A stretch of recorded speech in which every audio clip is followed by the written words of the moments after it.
Associative entities, ये एक entity होती है और एक रिलेशनशिप भी होता है, ये याद रखिएगा।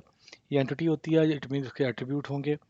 ये उसी तरह का कॉन्सेप्ट है जैसे हम जो करते थे रिलेशनशिप एट्रीब्यूट, रिलेशनशिप। अच्छा, इसमें और रिलेशनशिप विद एट्रीब्यूट में डिफरेंस क्या है? इसमें डिफरेंस ये है कि और relationship for the associated entity should be many.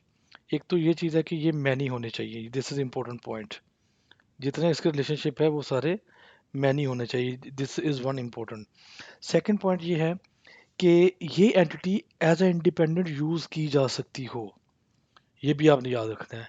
एक तो सारे मैनी होंगे, फिर ये क्या होगी आपकी, it can be use as independent. The associative entity preferably has unique identifier, it mean जब ये एज ए इंडिपेंडेंट यूज की जा सकती है तो इसका यूनिक आइडेंटिफायर भी होना चाहिए। और अगर ये इंडिपेंडेंट इस्तेमाल कर सकते हैं, यूनिक आइडेंटिफाई भी है, तो इससे ये चीज़ भी प्रूव होती है कि ये जो एंटिटी है ये आपकी रिलेशनशिप के अंदर फर्दर रिलेशनशिप में भी पार्टिसिपेट कर सकती है। तो और मोस्टली हम टर्नरी रिलेशनशिप को, जो टर्नरी रिलेशनशिप होते हैं उसको एसोसिएटिव एंटिटी बनाते हैं। अब देखिए एग्जांपल चेक करें। देखिए ये एक एम्प्लॉय है जिसने कुछ कोर्सेज आपके स्टडी करने हैं, या आपने इनरोल कर रजिस्टर करने, जो भी आप कह लें इसको। अब जब ये एम्प्लॉय ये कोर्स लेता है तो हम ये ज्यूम करते हैं कि उसका कोई ना कोई सर्टिफिकेट भी जनरेट होगा, कोई ना कोई उसको सर्टिफिकेट दिया जाएगा कि ये इसने कोर्स कंप्लीट किया है। उस सर्टिफिकेट का कोई आईडी होगा और उसकी कोई डेट कंप्लीटेड होगी। अब देखिए इसमें एक से ज़्यादा एट्रीब्यूट इसके ऊपर आ गए हैं, और ये सर्टिफिकेट बाद में कहीं पे और यूज़ हो सकता है जी, इसके कितने सर्टिफिकेट हैं और वट एवर, जो भी इसके ऊपर कोई और रिलेशनशिप करना है सर्टिफिकेट के साथ, तो वो फर्दर इसके साथ रिलेशनशिप हो सकता है।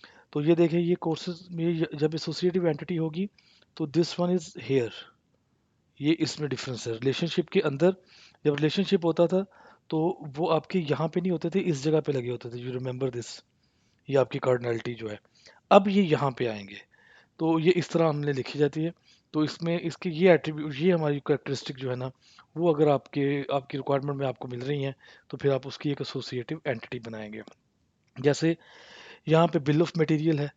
बिल ऑफ मटेरियल क्या होता है, जब मैन्युफैक्चरिंग के अंदर कोई भी आइटम बनाया जाता है तो वो एक आइटम जब बनता है तो उस आइटम में बहुत से आइटम यूज़ हो रहे होते हैं।